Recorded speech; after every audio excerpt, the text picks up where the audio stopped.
Good evening and welcome to the Whaler Guys. A cool evening here in Hartford. Beautiful out. No, it's not. Jerry Irwin and Pete Hindle's going to be on the other side of the glass in a minute. Right here. That's right. Keep your hands over there. Hey. It's been a quick Hockey East run. Yeah. We're Ups into the and mix. Downs. We're going this way. Yeah. We got a lot of NHL news out there. That's right. Rangers Bruins tonight at MSG. Is that? That's a matchup of the original six. Yeah. The Bruins are up and down. The Rangers are peaking a bit. They have won quite a few They had in an a row. issue. There was even talk of firing the coach, so it got pretty heavy for the Rangers. But They've won 4 in a row. Yeah, he turned it around real quick, Yeah. and that's actually a good sign for a good coach. But Shows the teams behind we'll them. see how they do. I mean, right now, I got to eat crow. The Vegas is still winning. I see they beat the Anaheim 3-2. Yep. I thought by now, what have they gone through? 8 goalies. I mean, they've gone through every goalie they have, and they still put it together. Poor So Subban got in there. He was all excited. Then he gets hurt. yeah. Yep. I'll tell you what, though, really real quick. The good thing about Vegas doing well is it shows you that maybe expansion's not such a bad idea because the talent level. I mean, if Vegas was like 0-12 right now, it'd be like, Yeah. boy, there's not a lot of talent around. But they just pulled the bottom couple of guys from a couple teams, and hey, so far so good. So we'll see where they go with the rest of that. They have a good crew. We talked about Colin Miller, who came from the Bruins.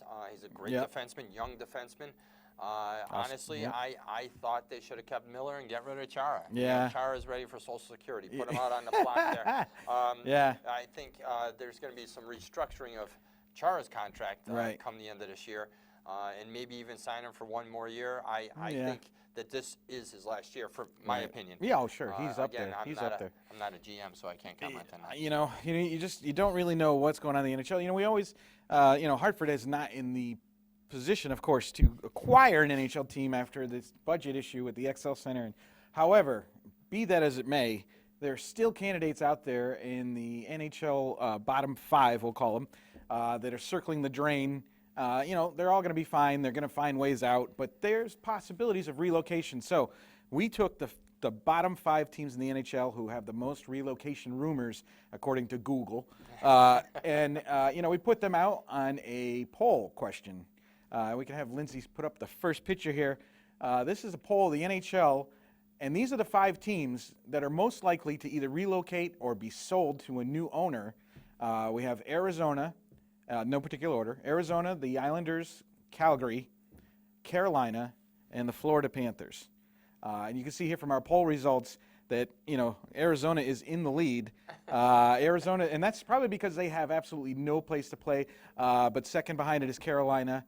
And then there's some votes, no votes for the Islanders, I guess, in Calgary. So You got Islanders. Islanders are. One vote for okay. Yeah, a couple of them. Yeah, a couple of votes for Calgary and Florida, nobody No has votes picked. for there. Yeah. But I must say, I don't believe, and this is my opinion only, from what I've read, I believe that the city and Calgary will come to an agreement. For the simple fact, it's a hockey town. Right. Come on.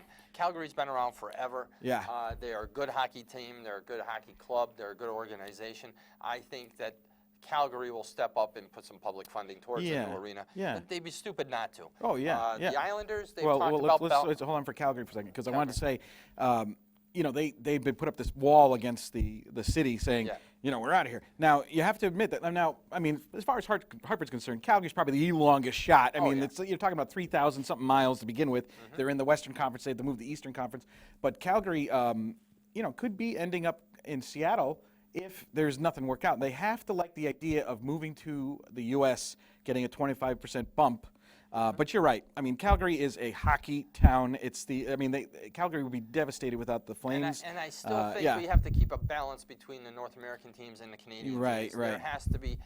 I mean, Calgary's been around for a while, and they are a staple of the NHL. And I believe you have to keep a balance with the Canadian clubs versus the North American clubs. And I think Calgary fits that Canadian model. Yeah, absolutely. Now, you mentioned the Islanders, and we kind of know where they're going. They have put all their eggs in one basket, and it's called Belmont, and it'll be a 5th arena in New York, which is just absolutely insane that they're going to even think about building another arena. We just want one. Yeah, I know. and don't forget, this is also an arena that is so close to the Nassau Coliseum. They just renovated that Coliseum great. They scaled it down. But they just had that arena built. Now they're going to allow the Islanders to build an arena not that far from them and compete with them for certain events and stuff. So, the Islanders are, they're not going to leave New York. And we know that they're not going to come to Hartford because it would be insane to leave the number 1 market and go to the 30th. It would be insane to leave the number 1 market and go to Seattle and be the 10th. But you spoke about the Nassau Coliseum. Right. Does that mean if the Islanders are moving to Belmont, does that mean they bring their farm club up to Nassau? That's a whole and nother have deal. them right in that general area where they can move those guys right up and down. Why would they not? And if that's in the next 2 or 3 years, I don't care what anyone says. I think if the Wolfpack see Bridgeport open and it's viable, and Bridgeport would throw money to get the Rangers. But remember, the Islanders organization controls that Bridgeport arena. They do. So they would probably have to just throw everything out the window and let someone else come in and manage it. But they probably would not want that arena to be without a team. And don't forget, the Bridgeport area is still having a battle over the ballpark. The Bluefish have moved on, and that area was going to be designated for concerts and events. And the Bridgeport Sound Tigers went, whoa, we have this arena here.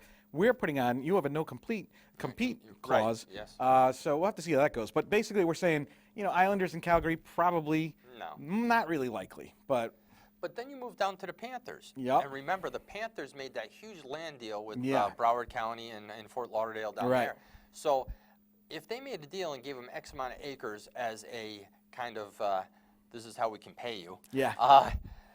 But again, I've always talked about Florida still not attracting the fan base that they hope they would, and they still are not bringing in the crowds that they should be. You see the pictures still today that there's open seats in the lower level. 4 or 5 of their dates have had crowds of 10,000 or lower. I mean, I don't care what you guys say about the Whalers. I hear all this crap about people saying, oh, we weren't supported. We supported better than most of these teams, not Calgary, but more than the Islanders, more than Arizona, and more than Carolina currently. So, Carolina's the other one that's really not drawing. Right, but the Panthers have this that's not going well for them. Since 1997, now, in 96, they went to the finals against Colorado and lost in a 4-game sweep. Yep.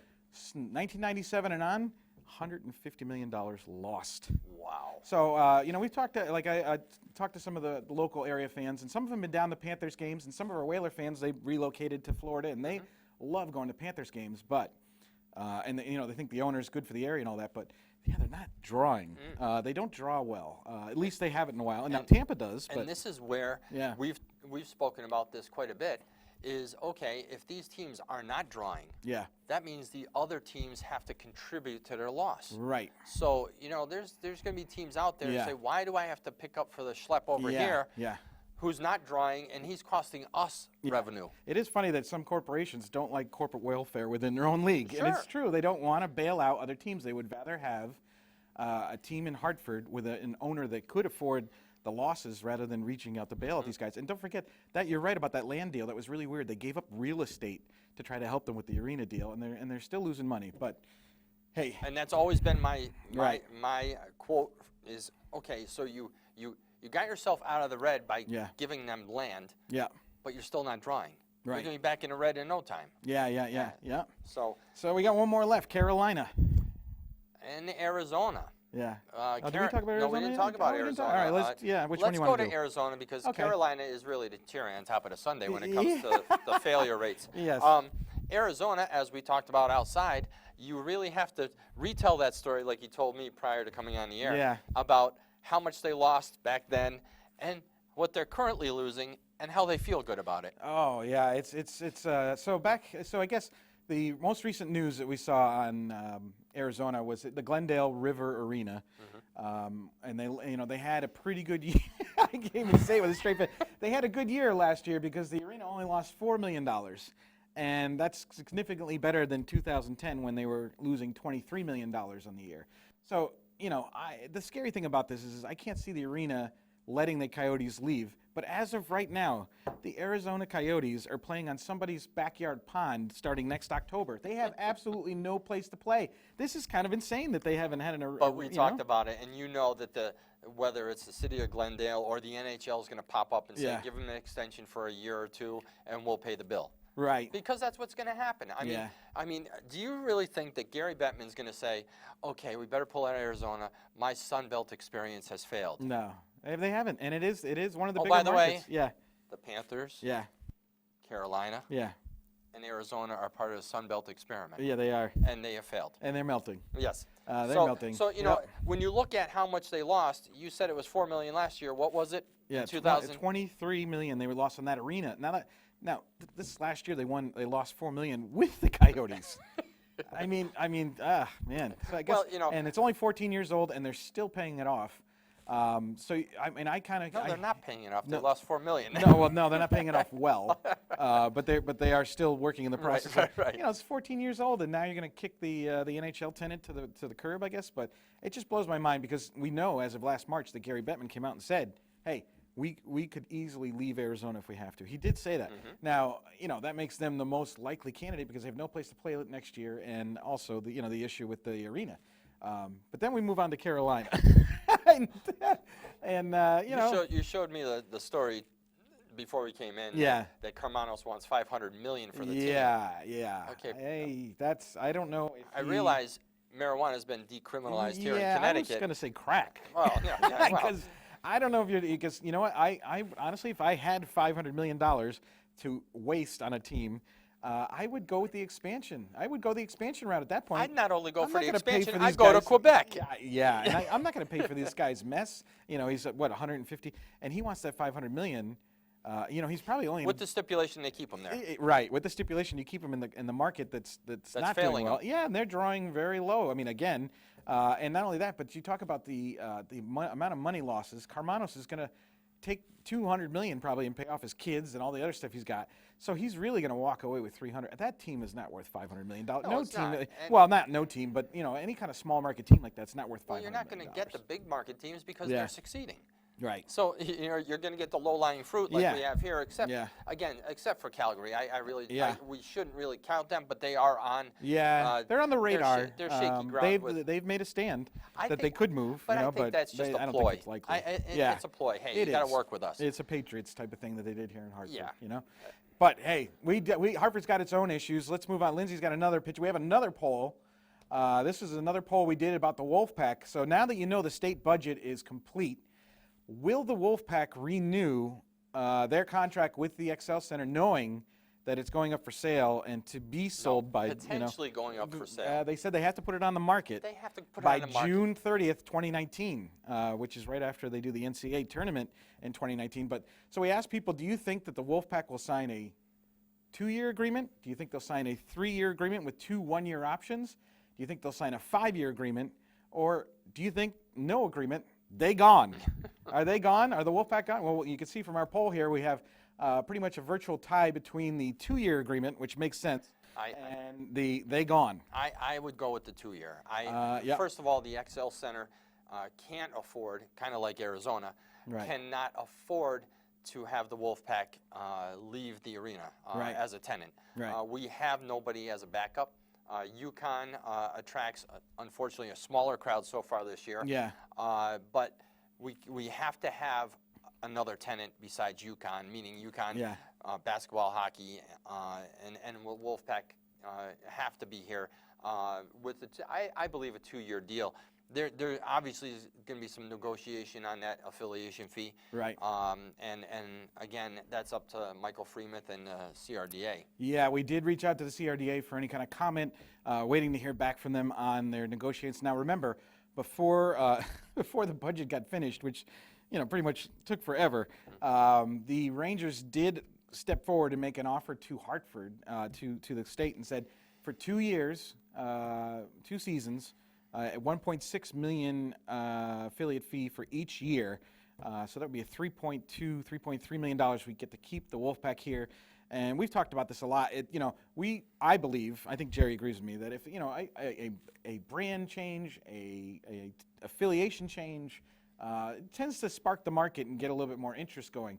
I wouldn't be opposed to it. But in the meantime, if that isn't a viable option, if you can't, bring in another AHL team, then you really have to hang on to this Wolfpack, because as we had a talk with Susan Hopgood of the CRDA, you can't replace the 160, 170,000 people that come to the AHL games. Now, not all of them are Ranger fans, of course. There's plenty of people out there, fans, but and there's hockey you fans. have to keep that hockey base. And like we talked about before, that 160, 170 per year goes right into the 600,000 that the XL Center Right. brings into Hartford. And, Right. and again, it just pisses me off that sorry, No. the We get legislatures only give us $40 million, Yeah. knowing that we have to put this arena into a modern state to be competitive with the market. Not just hockey. Again, Yeah. we're hockey guys, but you know what? It's not about that. It's about a successful XL Center to put a little competition into Springfield when they open, and Mohegan Sun and Foxwoods. We have to start taking back what was once ours. Yeah. And you know what? Nobody wants to take the bull by the horns and say, you know what? Let's make Hartford and the state get more money up in the Hartford region, the Hartford capital region area. Yeah, yeah. And as Peter Damali said with the Knowledge Corridor, the amount of people that we have now with the trains running, they're going to be going down to New Haven quite frequently. There's just no reason that the legislators couldn't have put more money towards the XL Center, and it just irritates the snot out of me. Yeah, and it's they offered that 2-year agreement to stay in the XL Center. So the Rangers, have shown interest in staying, but at the same time they have to be a little bit weary that hey, the building's going for sale. But at the same time they have to also think, well, who the hell's going to buy this? But we did hear a rumor coming out of Glens Falls. The Glens Falls coalition area had bought the team, the Adirondack Thunder, which is the Calgary Flames ECHL affiliate. Back in June, the Calgary Flames announced that they were going to move that team from Glens Falls to Kansas City. Yes. So be closer to the West Coast, that whole deal. But now that Glens Falls owns their team, so in other words, this would be the affiliation change, but the team would stay. The ability to have the team would stay in the Glens Falls area, and it could be possible that the Rangers might look to move the Swamp Rabbits up to Glens Falls because closer to here and closer to the Wolfpack. And even if if the Rangers don't have, if the Wolfpack don't work it out here at the XL Center. Who knows? Glens Falls is an area where they could go. They've been there before, I think. It's not Binghamton, so it's not way out there. But those are things that are possibilities. So we will get back. We'll keep on this on the CRDA to find out how that thing is progressing. Unfortunately, the CRDA is super busy now that the budget's done. Oh, yeah. They can finally work and negotiate their contracts. Well, they have to figure who's going to paint for the $40 million. Right. But the other thing is the Wolfpack has had an up and down type of week. Yeah. They just got demolished the other night by Providence 5-0. I mean, it was a then hot they mess. won 4-2 against Springfield. Yeah. And then they went away to Springfield and they lost. Yeah. So ups and downs, and a lot of it has to do. A new coach coming in, you have to build the chemistry with the club. Nobody's really been sent up and down too much as we're early on in the season. Right. I still think Chris Nell is the goaltender to be the starter. Yeah. Because the games he hasn't been in have been quite ugly. Yeah. This is true. We went to the what was it? I went to the Bridgeport game, and they lost that one too. Yeah. That was 5-1 or 5-2. That was just a string of bad luck. That was on. Was that Halloween? It was their Halloween. Yeah. And it was a good crowd. I must say they were into the game. The kids went out onto the ice with their costumes. Oh, that's right. I thought it was really cute. I think the Wolfpack and Spectra did a great job to get the young people involved and showing off their costumes. I think it's a family affair, and they did a nice job. Hats off to Chris Lawrence and Dave Romenko and the rest of the crew there. Is it Dave Weiss? It's Ben Weiss. I'm sorry. They are doing a great job. And it's a good Hartford market. We got Lindsay has a picture here. We're going to show you a graph that was done by Nate Silver from 538. You can check out his website here. Now this shows you a breakdown of people interested in the NHL per market. So Hartford's down there in terms of size, but you can see that it's 7%, bringing about 175,000 people. Now, we don't know that's a really accurate number, but it's a guesstimation. It's an estimation by this Nate Silver guy. And, that's still 7% is higher than Seattle, higher than Atlanta, higher than Cleveland, higher than Houston, you can see, even though Houston's a huge market at the number 4 or 5 spot. We just wanted to show that graph out there to show you that's what the rumor is. It's 175,000 people within the Hartford, New Haven area that likes that loves the NHL, that maybe traveling to the XL. I still think it's more than that. You think it could be more than that? We'll have to see. We have to Google it a couple more times. Yeah. For our next picture here, we're going to talk some UConn sports now. Yep. Next picture here we have it's just a shot of the UConn versus Vermont, and Jerry and I were at this game, and they had a surprising 5-1. win. Yes. And also following Saturday, they had a 4-2 loss to the same team, Vermont. And last night, they played in Boston College and lost 2-1. But that's an acceptable loss. It is, and it's a good loss in a way. When we watched them against Vermont on a 5-1, Spencer Nass had 2 goals. Yeah, the huge team day. seemed like they were really gelling together, and they were dominant. They were dominant over Vermont. The goalie for Vermont was pulled after, I think, the second period. Yeah. And they really seemed to click. They forechecked, they hit. They were really in control of it. Yep. I didn't see the next game because I had to work, but but it seemed like they were kind of trying to play catch up. Well, actually, they were out to a 2-0 lead, and then they gradually and then it was catch up when they were down 3-2. Yeah. Then they were down 4-2. But even like last night, now they lose 2-1 to Boston College. They had an empty net for 1:41. And didn't give up an empty net goal. I think that's impressive too. And Stuart Nass, Spencer Nass, had a chance on a breakaway to tie it in the third period. He has done a great job this year of picking up this offensive slack that was lost when Tage Thompson was, because if you had Tage Thompson on this team, they might be, a couple games better than they are. Sure. That was a huge loss. But Spencer Nass, this is his senior year. He had two goals against Vermont. And Huska had an assist last night. Oh, that's right. Yeah, Yep. so Adam Huska had an assist last night. Stops 32 of 34 shots, and he gets an assist. So the Rangers must be liking what they're seeing. Oh, sure. And can't wait for him to come up. I think it's great. We have an opportunity, and you guys too, when you go to the UConn games, to see who's going to be the next one breaking into the AHL, or even exception to the rule is Tage Thompson heading into playing with the Blues right off the bat. Had a couple of games with the Chicago Wolves, and now he's starting with the St. Louis Blues. And that's first of all, it's got to be unbelievable feeling for a young person like that to go right into the NHL from college. And so this weekend coming up is a big weekend. We're playing Ohio State. UConn is playing Ohio State at the XL Center Friday night and Saturday. Right. And it is Whaler weekend. So we contributed some things to the UConn Blue Line. We were working with the UConn Blue Line. That was fun. And to kind of pair up those numbers, they want to know who's matching UConn numbers with former Whaler numbers. Peter did a great job getting that information over to the Blue Line. We did some good matchups. The UConn Blue Line Club. They're a great club. Matthew Barry is the man. He's the ringleader up there. He is. And that guy is everywhere. You see him at the games. You see him playing that sax. Yeah. And he keeps us in line. He does. So that's a good thing. We need that. Yeah. We need all the supervision we can get. Absolutely. We need supervisors. So the Whaler weekend will be a good thing. I mean, it's against Ohio State last year. I believe they tied Ohio State on the road and lost. So they got 2 games coming up here. Ohio State's a big school and has a great hockey program.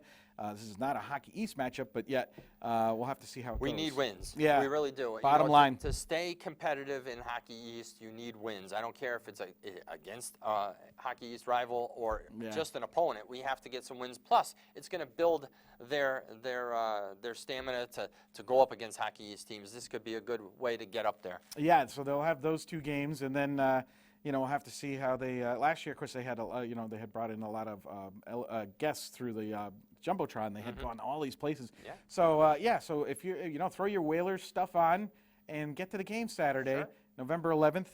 So that'll be a fun time, and we're really looking forward to it. And as time goes on, obviously we're going to be close to Thanksgiving.